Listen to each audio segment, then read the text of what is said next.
Carlos Fez, o Evangelho deste domingo de hoje é tirado do Evangelho segundo São Marcos, capítulo 7. Naquele tempo, saindo Jesus da região de Tiro, veio por Sidom ao mar da Galileia, atravessando o território da Decápole, e trouxeram-lhe um surdo mudo e lhe rogaram impusesse as mãos sobre ele. Jesus, tomando-o dentre o povo de parte, meteu os dedos em seus ouvidos e tocou-lhe a língua com a saliva. Depois ergueu os olhos para o céu, suspirou e disse-lhe, Éfeta, isto é, abre-te. E imediatamente se lhe abriram os ouvidos e se lhe soltou a prisão da língua. E ele falou distintamente. Então Jesus lhes ordenou que a ninguém o dissessem, não obstante, quanto mais o proibia, tanto mais o divulgavam, e mais admirados diziam, tudo tem feito bem, fez os surdos ouvirem e os mudos falarem. Podem sentar-se.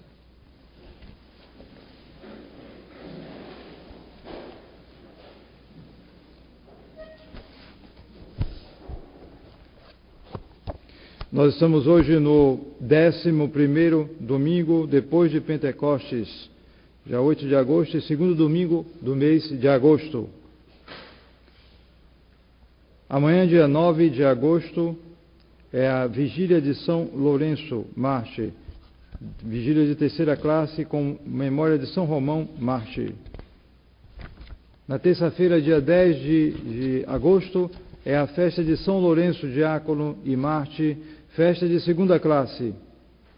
Dia 11 é dia ferial, porém se faz memória dos santos Tibúrcio e Susana, mártires.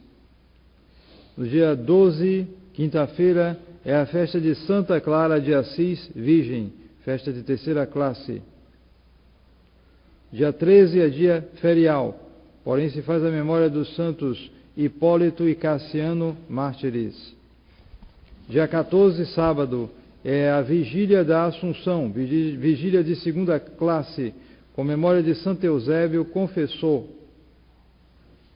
O próximo domingo será o 12º domingo depois de Pentecostes e terceiro domingo de agosto, porém se comemorará a festa da Assunção de Nossa Senhora. Será dia 15 de agosto e festa de primeira classe de obrigação e, portanto, prevalecerá sobre o domingo. Anuncio que, já foi posto isso, já foi anunciado, mas eu confirmo que Sua Excelência Dom Tomás de Aquino visitará o nosso mosteiro no final deste mês. E no dia 29 de agosto, domingo, ele então celebrará aqui, além de conferir o sacramento da Crisma. Aqueles que tiverem interesse, sobretudo os de fora, né, que queiram talvez utilizar a casa de hóspedes, é bom que nos avisem com antecedência isto, entre em contato conosco. Em nome do Pai, e do Filho, e do Espírito Santo. Amém. Nós temos nesse 11º domingo depois de Pentecostes a narração evangélica da cura do surdo mudo. E, como sempre, os milagres de Nosso Senhor têm sempre uma significação espiritual, da qual nós podemos tirar lições muito proveitosas para nós, mas este particularmente é importante, porque trata-se de um surdo mudo, talvez não fosse um mudo completo, porque se diz aqui no próprio Evangelho que depois que ele foi curado, ele começou a falar retamente, o que supõe que ele talvez falasse alguma coisa, ele não tivesse destituída a faculdade da fala, mas como ocorria muito, ainda ocorre às vezes, a pessoa que nasce surda não aprende a falar direito, então não fala direito, fica aquela coisa, não fala retamente, como se diz aqui. Então, Nosso Senhor curou a surdez e melhorou a mudez, bom, enfim. O fato é que ele não conseguia, não tendo os ouvidos, a audição, ele também não conseguia se comunicar. E esse é um estado muito penoso para a pessoa, porque ela se torna assim isolada, às vezes não desenvolve nem direito a cabeça. Fica com problema, a pessoa pensa que é problema de cabeça, mas não é de cabeça, porque não desenvolveu Não tendo a audição, não desenvolve também o falar, e aí complica tudo com o tempo. E é justamente o sinal, o símbolo de uma enfermidade muito pior, que é a surdez e a mudez espirituais. Esse surdo-mudo aqui é a imagem do pecador endurecido.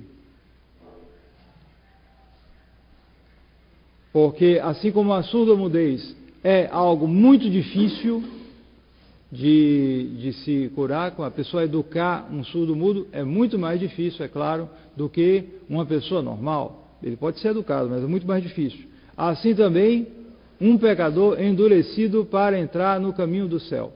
Muito difícil. E nosso Senhor aqui, pelas suas ações, primeiro ele mostra do que se trata o surdo-mudo espiritual, ele supõe isso, e depois ele dá o remédio. Então, a surdez espiritual é aquele que não ouve mais a palavra de Deus. Não ouve mais. Quer dizer, não é só o ouvir e negligenciar, ele está numa fase ainda intermediária, digamos assim. Mas é o não ouvir, o não querer ouvir. Entra a vontade de não querer ouvir, que endurece com o tempo, e a pessoa até não dá mais nenhuma importância. Então o processo é por partes. Ninguém se torna pecador endurecido de uma hora para outra. E começa exatamente com a negligência. O primeiro passo é a negligência. Depois, essa surdez, entre aspas, se torna voluntária. Mas primeiro é a negligência. É o quê? É dormir na pregação. Ouvir, mas está com um monte de pensamentos lá dentro, outras coisas que tem que fazer. E já ouviu isso. Afinal, todo ano é o mesmo evangelho. E assim por diante. É a negligência. Então, a pessoa primeiro esquece que por trás do pregador humano está o sacramento da ordem, a graça de Estado e, sobretudo, claro, de que o Evangelho tem uma origem divina. Tem uma origem divina. Então, se pode meditar e se extrair lições sempre. E nós hoje estamos acostumados ao fluxo imenso e violento de informações que não formam. E com isso a pessoa se acostuma a esse fluxo e esquece o que permanece. E o que permanece é justamente as palavras de Nosso Senhor, sobretudo, em primeiro lugar.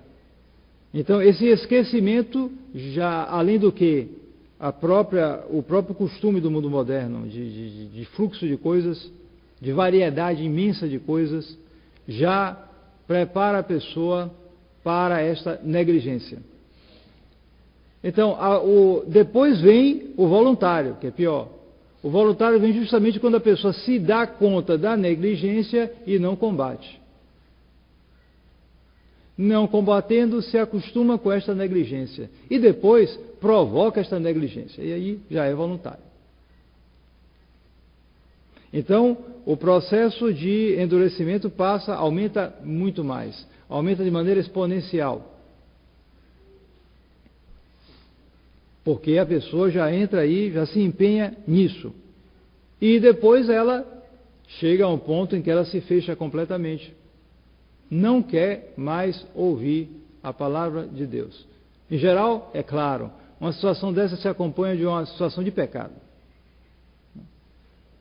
As coisas trabalham juntas, né?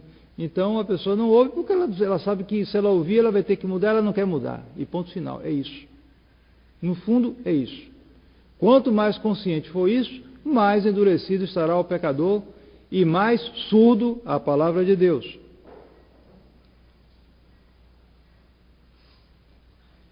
Isso impede a ação de Deus, mesmo através da natureza, porque a natureza foi criada por Deus.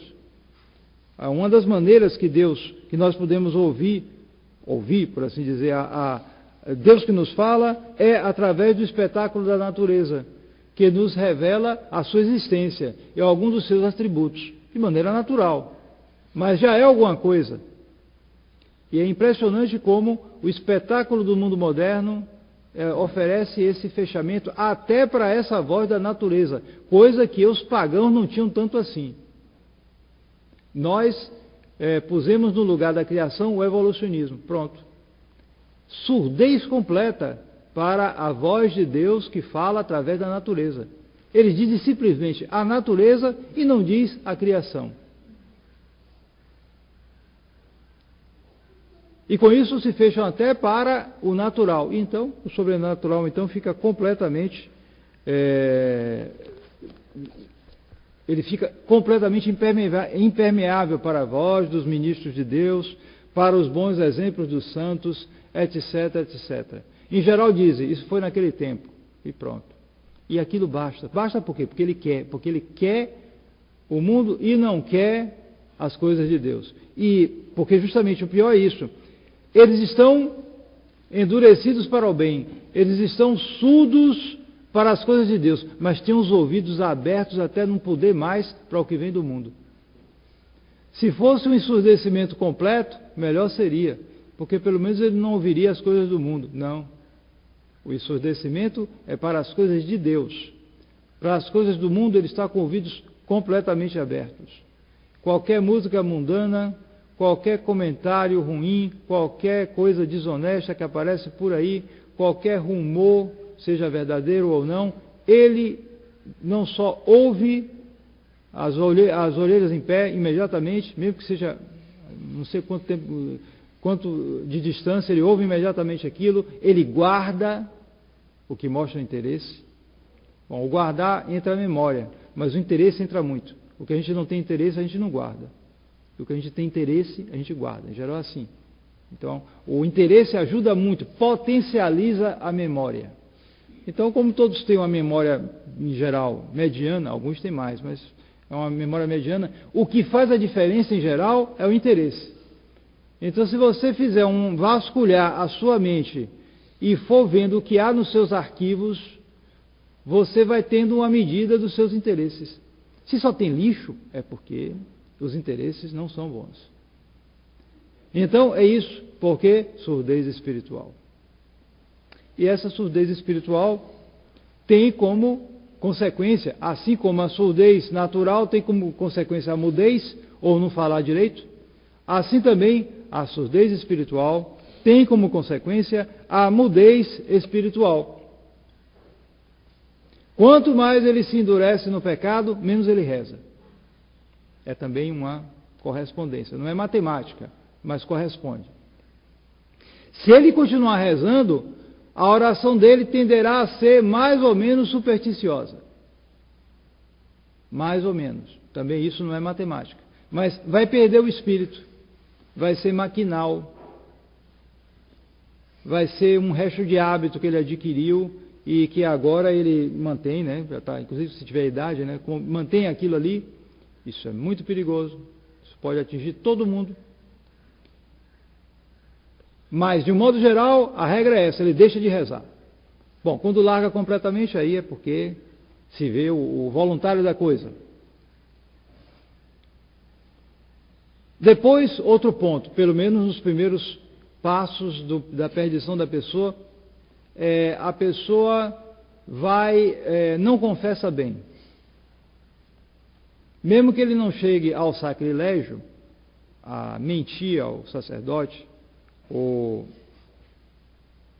esconder coisas voluntariamente, porém, ele tende a disfarçar. E por isso, é um hábito muito bom daqueles que confessam, confessar objetivamente a coisa. Não conte uma história. Eu sei que muitos têm tendência a isso, mas é bom também se esforçar para não contar histórias, mas contar o pecado como tal. Porque senão a tendência para pelo menos disfarçar, pode se introduzir aí. Se a pessoa confessa, ela sabe, o pecado foi tal, tantas vezes, ela se lembra isso, aquilo, aquilo outro, e diz as circunstâncias. Pronto. É a melhor receita para evitar o disfarce, às vezes involuntário. Se a pessoa começa a contar uma história, ele vai envolver não sei quantas circunstâncias, e lá no meio vai pôr o pecado, talvez como um acidente que ocorreu. Então, a tendência já se manifestará aí para disfarçar o pecado, e portanto a confissão não será boa, mesmo que não chegue a ser sacrílega, mas já começa assim. Já entra aí a negligência, a surdez espiritual que leva à mudez espiritual daquele que não confessa bem. E depois a coisa vai aumentando até que chega ao nível voluntário, em que, em geral, a pessoa abandona a confissão.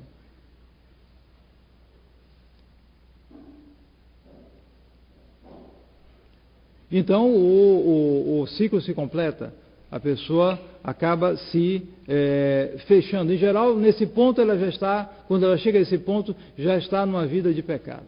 E aí fica difícil, porque é como o surdo-mudo. Quem vai curar o surdo-mudo? Alguém cura surdez e mudez? Muito difícil, mesmo com os progressos da medicina, muito difícil. Aqui nós temos o quê? Um milagre. Nosso Senhor cura com um milagre. Por quê? Porque ao pecador endurecido, normalmente é necessário um milagre da graça. Quando chega a uma vida de pecado endurecida, aí é difícil. Antes, na negligência, ou isso ou aquilo, ainda é possível fazer esforços, mas quando ela não quer, como é que ela vai mudar? É preciso realmente uma ação de Deus muito grande. Mas nosso Senhor coloca aqui algumas circunstâncias no milagre do surdo-mudo que são importantes e que podem ser usadas para aqueles que se sentem, que estão na situação de pecado, ou que estão piorando, ou coisa parecida, mas também para outros que veem seus irmãos endurecidos no pecado e que querem tirá-los daquilo. Então eu cito em particular esse aspecto. Nosso Senhor o chama o surdo-mudo, separado dos outros. Eis aí um ponto principal. Por que é que a igreja sempre estimulou, desenvolveu, promoveu os retiros espirituais? Por causa disso. Porque para sair de uma situação de pecado, muitas vezes é necessário sair, se afastar dos ambientes que são, muitas vezes, os responsáveis, os instigadores e os mantenedores dessa vida de pecado. Os ambientes. E hoje, o ambiente é simplesmente a humanidade. Antes, se poderia fazer mudanças disso, aquilo. Hoje, muito difícil, muito mais difícil. O ambiente é a humanidade. O ambiente e essa humanidade corrompida, apóstata, se manifesta, invade por todos os meios. Então, mas a solução é sempre a mesma. Menos difícil ou mais difícil, a solução é a mesma. O retiro para uma situação de pecado sempre ajuda muito a pessoa se retirar, a pessoa se afastar um tanto para poder ter condições, tempo e estimular o pouquinho de vontade que ela ainda tenha de querer se salvar, e que, a fim de que essa vontade, correspondendo à graça de Deus, faça que ela faça o exame. Examine sua vida, porque uma das características do pecador é que ele não se examina nada, ele não quer investigar. Em geral, ele não quer discutir, ele foge à discussão, ele diz qualquer coisa, qualquer desculpa, e ponto final. Qualquer coisa basta, porque ele quer, o que ele quer é aquele apego àquela vida dele. O que é insensato, porque ele vai perder um dia, pode perder de uma hora para outra e vai perder com certeza, mas ele não quer pensar nisso. Não quer pensar nisso. Todo esse apego exagerado à vida, claro que nós devemos procurar a vida, mas a vida eterna primeiro. Esse apego à vida material supõe esse estado de desvio da pessoa. Então, primeiro isso, ele tem que se separar. Ele tem que se separar. E depois, nosso Senhor tem todo um ritual especial em relação a ele. Um ritual que parece assim um tanto estranho a primeiro, né? Nosso Senhor pode curar só com a sua vontade. quero, fique limpo. Pronto, curava um leproso. E para um surdo-mudo ele faz todo um ritual. Ele primeiro ergueu os olhos para o céu, suspirou. Perdão, isso foi depois. Antes ele põe os dedos nos ouvidos dele, toca a língua dele com a saliva, suspira e depois diz, abre-te. Ele faz todo um ritual. Então, Nosso Senhor já está antecipando ali, tanto é que esse ritual que Nosso Senhor fez, ficou no rito do batismo. Mas ele quer justamente antecipar toda a liturgia dos sacramentos, da igreja em geral.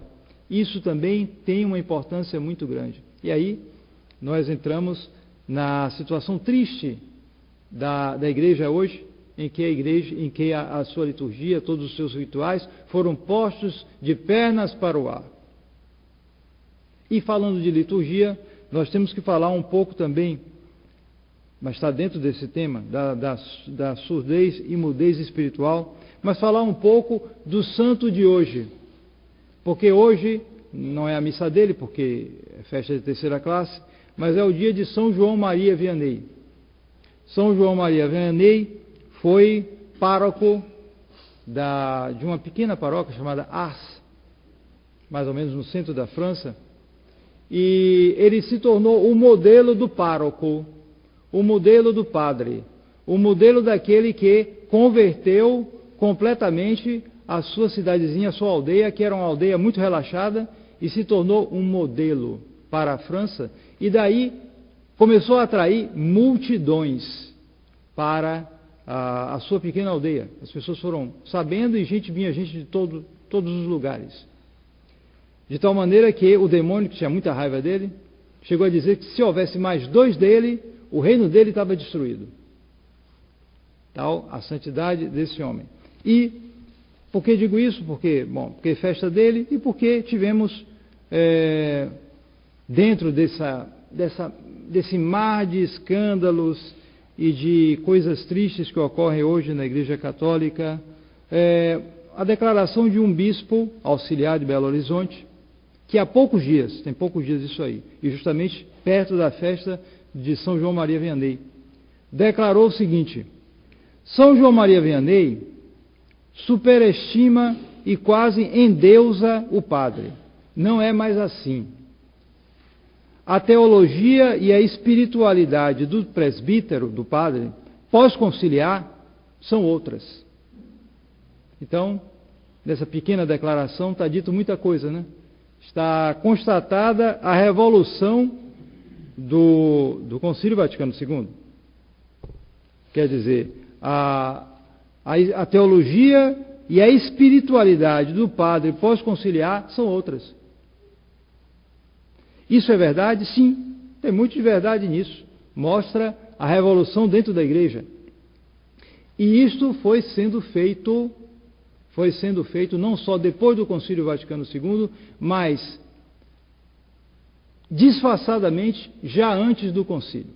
E vou dar aqui um exemplo, uma declaração feita por um jesuíta, o padre Peter Henrici, não sei se está vivo, mas nasceu em 1928, que estudou na Suíça, na Alemanha, na França e na Bélgica, justamente nos lugares onde havia mais a corrente progressista na igreja, que agiu durante o Vaticano II. Então ele dizia o seguinte, olha, e ele fala dos seminários dos jesuítas. Um dos que estudaram nesses seminários jesuítas foi o atual Papa Francisco. Ele diz o seguinte: nos seminários dos jesuítas, dos países acima citados, com patente desprezo das diretrizes e da obrigação imposta por todos os romanos pontífices de seguir rigorosamente a doutrina, o método e os princípios de Santo Tomás, isso está até no Código de Direito Canônico, né?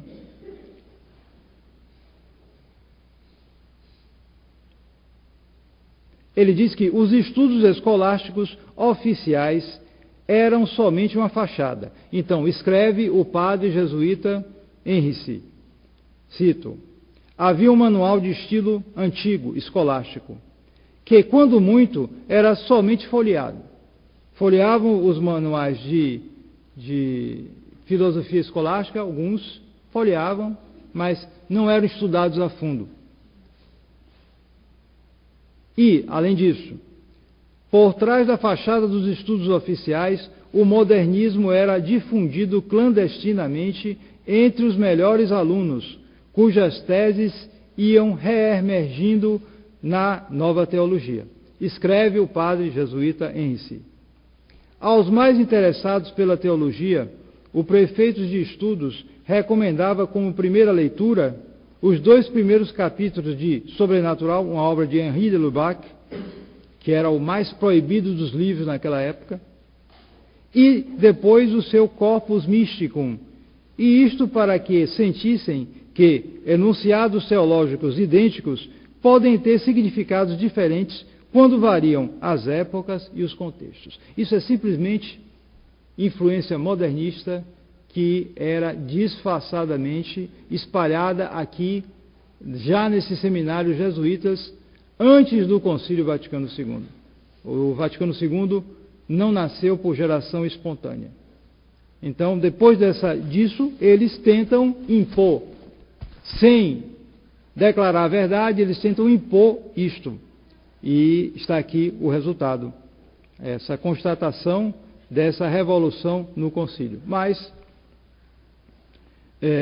quanto a nós, quanto aos que querem permanecer católicos, eles têm que continuar com essa noção mesmíssima teologia e espiritualidade do sacerdócio, que é a de São João Maria Vianney, porque simplesmente São João Maria Vianney seguia o Evangelho. Ele sabia que o Evangelho e a doutrina em geral. Ele sabia que Nosso Senhor, quando criou o sacramento da ordem, ele criou um sacramento que imprime caráter.